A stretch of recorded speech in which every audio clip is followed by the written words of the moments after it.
So we are recording in Cape Coast, Ghana, and we're going to take you on a brief tour of where we live, which is a small village in Cape Coast called Ansipitu. So I'll take you on a tour, and we'll also go show you our institute, which our property comprises the institute.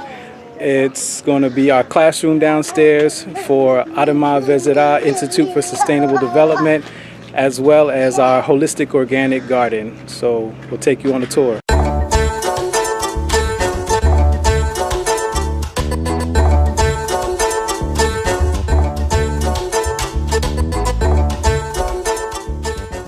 Shalom and greetings, family. This is Amatziyahu in Eden, and I want to take a moment to introduce you to my family.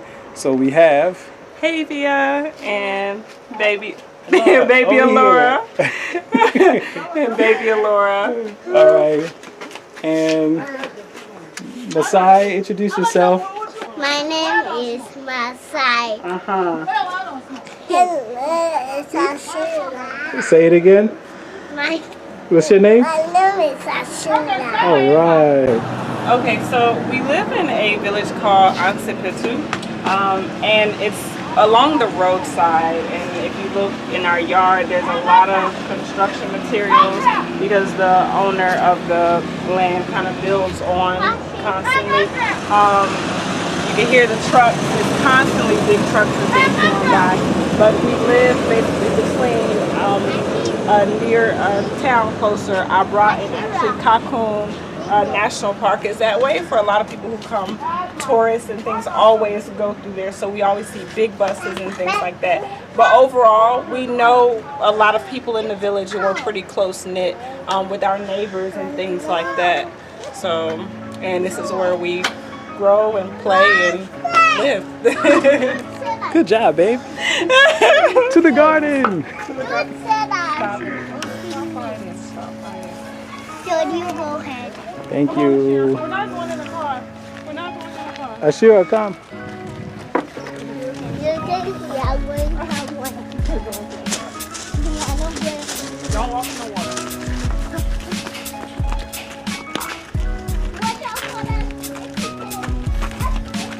Can I talk about the sawdust? Yes. We had some sawdust delivered to go into our garden. For one, it creates ground cover and keeps the weeds and things down. And it also just adds this really pretty look to the garden, and it makes it look so well manicured and everything. So right now we're preparing for a school to come to our institute. So we want to make sure everything is nice. And what's this up here behind us? Okay, this right here is actually where our water goes into the Poly tank. The poly tank. Lost my words. But it goes into the poly tank, and it comes actually from the well, which will take you guys down there soon to see. And to the left of me is actually where our classroom is going to be for the students. All right. To learn about sustainable development. These are all of our garden tools, and don't mind my spit bike that's just down here temporarily. So this is our classroom for our Institute of Adama Vezira Institute for Sustainable Development. So the children will come in here for some activities, and there's a culinary portion of our program too. So we just purchased the new refrigerator, and we have the burner, which I don't think we'll use very much. And then we'll just come down here and prep some salads and things.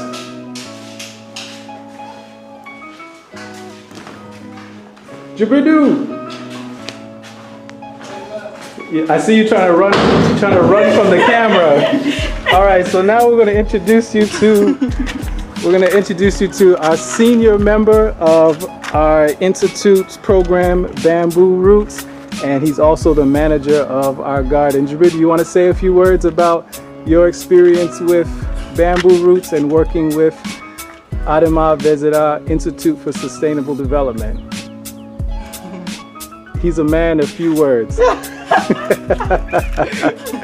Well, then just say hello to the people. Hello. All right. Jibridu, what are we doing right here? Explain what we're doing right here. What is this right here? We are drying pawpaw seed for planting. And what is this called? Solar dehydrator. Camera shy. We got a little bit of cleaning up to do here to get ready for the school children to come. So this is the garden. So we're going to take you on a brief tour of everything that's in the garden. So babe, what do we got growing right here? Oh, this is one of our favorite plants. This is the passion fruit. Do we have any fruit? Yeah, we do. We have fruit. us. Okay, let's see if we can find out. There's a lot actually inside, but I gotta find it out. Okay, here's one right here. Ooh, Look at that. And from what we were told, like 2 weeks it should be ready. So there's some all over. And this is the flower. Isn't it beautiful? Oh yeah. Super pretty. And it smells extremely strong. So we're getting the experience of growing our own food and watching things grow and go to seed is actually a very freeing experience. So I'm going to get really excited when this is ripe and we're just picking passion fruit off and eating it and making passion fruit juice. So I guess we should show some more of the things that we're growing. We're going to take you on a tour of the garden and show you the various plants that we grow. Right here is our mustard greens. And as Javier shared, part of the goal of Ademar Vezira Institute for Sustainable Development is seed saving. A lot of the seed that we have, we source through a company in the United States, which again are all holistic organic seed, but we know that's not sustainable. And unfortunately right now, Africa doesn't produce, doesn't really have the largest organic foods industry. So we're having to source the seeds, and then we're practicing growing our plants with the intention of harvesting our own seeds. So the goal is to ensure that these plants continue to grow until they produce seed, at which time we'll harvest them and continue the process. So these are our mustard greens, and our dill has recently has begun to flower, which smells absolutely delicious. And so seed is not too far away here. Here we have our turmeric and our ginger and our moringa, which our moringa has begun to flower already. You can see the flowers on the moringa, so pretty soon the seeds are coming right behind that. We just prepared some new beds, so we'll be planting some more things here. And this is our cassava. Cassava is a type of like potato. And these are our pawpaw, our papaya trees. This one is a male. The male will pollinate the females. And you can see we have a lot of pawpaw down here. And here is our compost circles. We do our own composting. It's very important to make your own soil. So anything that's compostable, biodegradable, we put it inside of our compost circles. The nutrients from which feed the trees around, just helping those to grow. And this is a very easy system just to throw all your food scraps inside of the compost circle here. This one is actually ready to go. It's been sitting for over 3 months now, and you can see it's just turned into some of the richest black soil. We have our plantain tree, we have a coconut tree in the garden. This is one of our newer circles, which is cassava and banana and plantain around it. So that's going to sit for maybe like another month and a half before that begins to turn into black soil. Behind me here we have our sweet potato, and there's a tomato growing in the center of that. Okay, let's go down this way.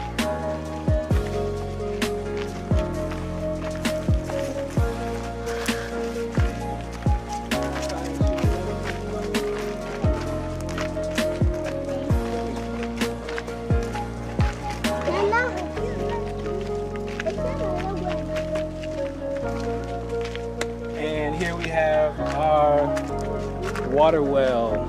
We had this dug with some brothers locally, and I think the whole system took us a little over. Sweetie, go sit on the bench. Masai, y'all go sit on the bench. The system took us about 1 month to put it all into play, and there's something really awesome written on the top. Come see what's written on the top right here. Come around this side. Very important. Amat Senhavia. So we get a lot of our water from the ground, which when it rains, it stores in the aquifer, and we have the well dug.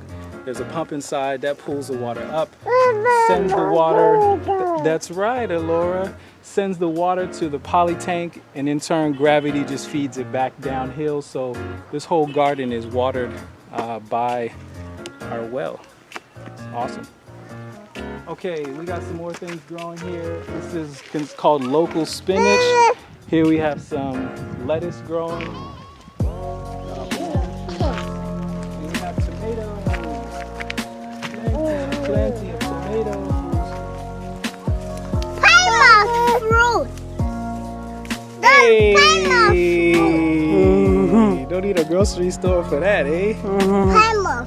Here, go put those on the bench. Go take them up there and leave them on the bench. Don't eat them yet. Don't eat them. They'll go with our salad. Okay, and we have some collards growing here. We got more tomatoes. Let me have them because I feel like something's not going to go right. And we have lacinato kale, Swiss chard, black bean. And this is broccoli, but the broccoli is more of a cold weather plant, so when it grows in a tropical climate, it experiences what's called bolting, so it'll just grow more so straight up. So the flowers are rather small. You don't really get like large heads of broccoli, but we've already got some turning to seed, which is great, so we don't plan on reordering any of this.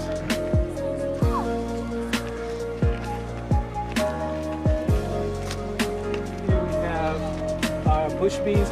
Sweetie, go sit over the side. Here we have our bush beans, which there are bush beans growing, and they're absolutely delicious. Got a lot of those. Our cilantro, has recently flowered, so the seed is not too far away. And here we have our collards, collard greens. We sell some of our produce. The collard greens and the lacinato kale and the tomatoes are some of our best sellers. But these are absolutely delicious, and they grow very well here in the tropics. These are beets, absolutely humongous. We've let them grow large because the intent is just to get the seed from them.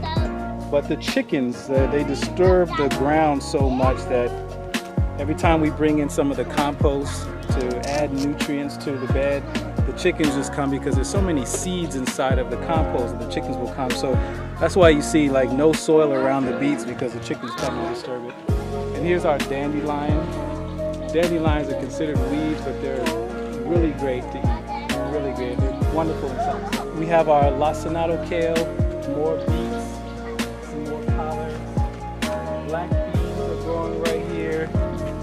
And this is a new bed of Roma tomatoes. So a lot of these tomatoes are like local tomatoes, but we ordered these organic Roma tomato seeds. So these are growing nicely. And our garlic just sprouted. So we got some garlic, and it's just sprouted, so that'll be coming soon. There's chili, red pepper down here, and there's also green pepper, and that is a cashew tree growing right there. It's kind of young. It's going to take a number of years before that produces. And we have more pawpaw right here. Right now we have about 14 pawpaw trees in the garden, and I imagine at any given time, once everything ripens, we'll probably have, I don't know, 10, 15 pawpaw a day that we would need to harvest.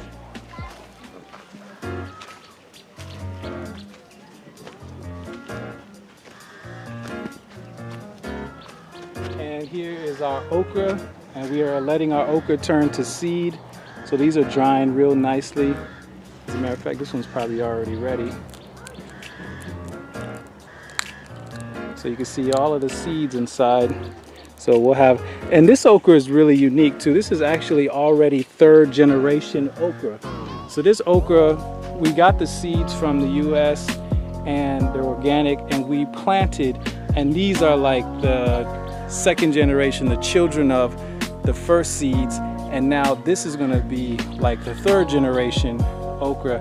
So what we experienced with the first time was the okra, it didn't grow very well. It wasn't adapted to this climate. It was seed that was grown somewhere else. But then what happens is, as you plant it the second time, it begins to get the intelligence of the soil, and it gets the intelligence of the local conditions, the local climate. So now this seed is more and more intelligent and more resilient.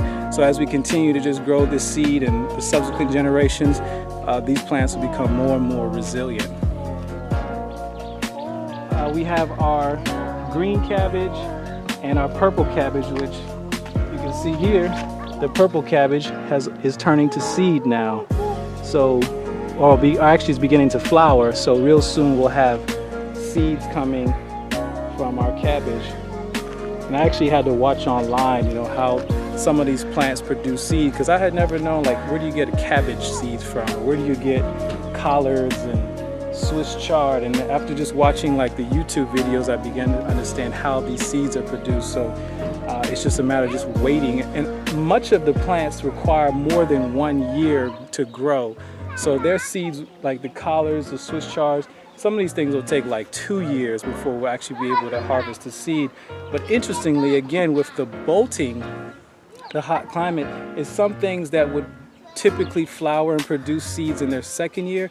We're seeing like some are actually producing seed in their 1st year, because a lot of these plants are almost 1 year old. So we're seeing that the flowers and the seeds are coming faster.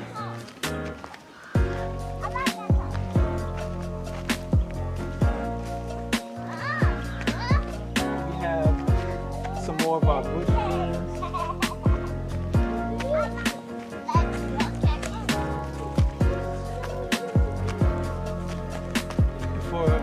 All of us vegans who enjoy tofu, we planted some soy. So we have a number of soy. We have a number of soybeans planted in the garden, and this is squash. So, and there's a whole lot of it too. Matter of fact, when we planted it, it just sprung up and just began to take over. So we're actually going to control this and not let it get too far into the rest of the garden. But there's a squash already growing in these, and we have more bush bean as well as more soybean planted over here. And we're going to allow our passion fruit to just take over all 3 of these trellis. So probably in another 2-3 months, this will just be filled with passion fruit. Here's one of our large pawpaw trees. And what you see happening here is our canopy that we're building, because the dry season is coming up. We are leaving the rainy season and going into the dry, and many African countries only have 2 seasons, and that's rainy and dry, versus like some other climates like the US, where you have your 4 seasons. Tropical climates often just have 2 seasons. And in the dry season, the sun can beat down so heavy on the plants that it pays to build something like a canopy. And we're just doing it very sustainably, using the bamboo, using the palm leaves. Do you like living in Ghana, Masai? Yes. What do you love about Ghana? Yes. I love to sleep. And I love to swim. I love you to sleep. And what about your school? What do you love about your school? I want to learn, I want to play, and I want to eat. I want to play. After I will sleep and do my homework after I come home. And what do you love about your garden?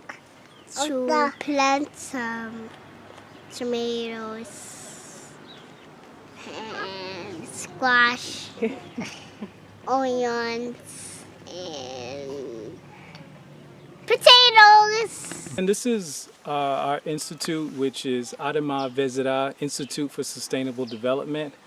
We also have an organization, African Edenic Resettlement Collective.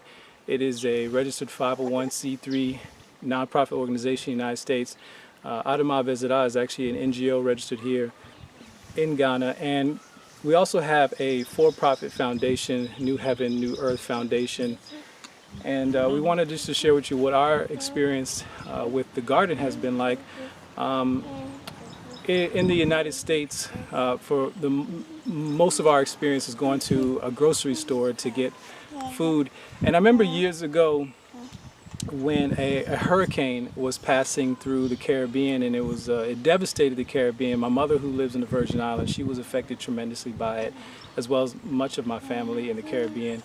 And I was living in Atlanta, Georgia, and I remember I was going to the grocery store to get some supplies, you know, food and so forth, water, and it was like complete pandemonium, you know, like the only place to park was at the very end of the parking lot, and I go inside and there's shopping carts everywhere, and I was like, man, this can't be, you know, the way we're supposed to live, you know.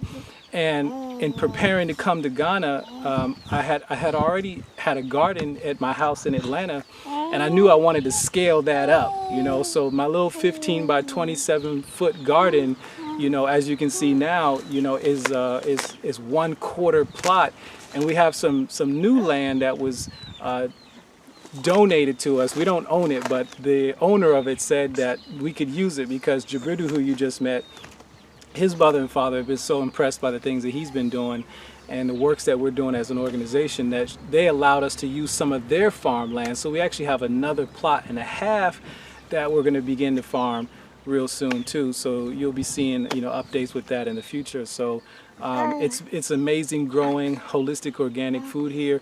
And I would say right now we're probably supplementing about 30% of our nutritional needs. So some things we continue to buy from the market, but we're finding like with each season there's one less thing we have to buy. Like we're not buying tomatoes anymore, and we're not buying greens, and we're not buying green beans and squash and cabbage.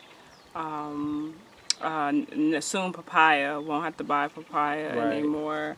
And then we'll get things that we can't find here, like finding purple cabbage. You can't find purple cabbage, or being able to find kale or mustard. The variety of greens we have, even the herbs. Like when I go to find cilantro, it's absolutely nowhere to be found, or it's just really hard to come by. And I think that's been a good experience, being able to grow things that you can't even find here, and seeing that they actually grow pretty well here has been a lot of fun. You know, having access to food that hasn't been sprayed is really great as well. And also being able to share that with people who are in the diasporan community. A lot of people really love coming to our garden and getting things. And also it's also helps to teach the children where their food comes from. Rather than them saying, well, let's go to the market and get our food, they get to actually see it grow, see it you know, turn into fruit. Like their favorite thing to do is pick the tomatoes and put them in a bowl and take them to the kitchen, and the tomatoes taste really good. So for me, being able to just come to my garden and I say I want to make this today, and I just come to the garden and grab the things and make my food. Like today we're having kale salad, so I know I'm gonna have to come get kale. I know I'm gonna have to come get tomatoes and things like that. So I'm excited because the experience has gone from seeing this place be these beds that didn't have anything in them to sprouts to now. I mean, it's so much stuff down here. I just enjoy being down here just to look at the progress. It's been also a very spiritual experience, and it's become it makes me feel free.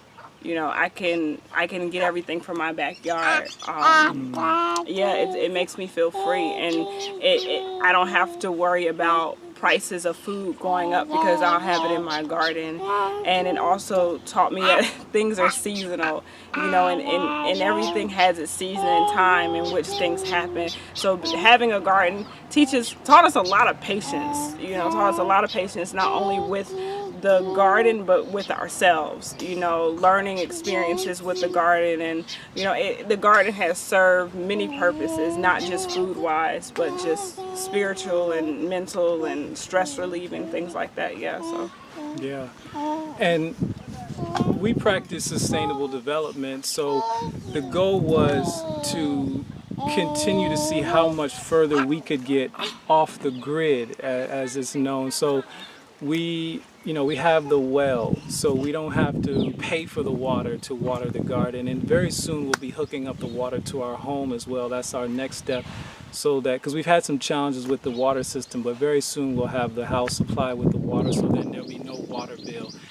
Currently we have solar system on the house, so we get all of our electricity from the sun. Ghana, as a number of African countries, have experienced regular power outages, so we find that in the last 6 months since we've had our solar system, we've never had one power outage. I mean, we always have power, and our system, a 48-volt system, it actually produces enough electricity for our whole home. So, but in time, when we go and build our new home, we'll actually scale up and have a larger system. So I'm encouraging, you know, all of our brothers and sisters throughout the diaspora, as well as, you know, indigenous Africans, is, you know, for us to begin to think sustainably, to have sustainable practices, so we find ourselves less dependent on the system around us, and ultimately what that begins to afford you is more and more freedom, and freedom is fantastic. So yeah. And baby Laura, do you have anything you want to say, baby? What do you want to say? Huh? What do you want to say?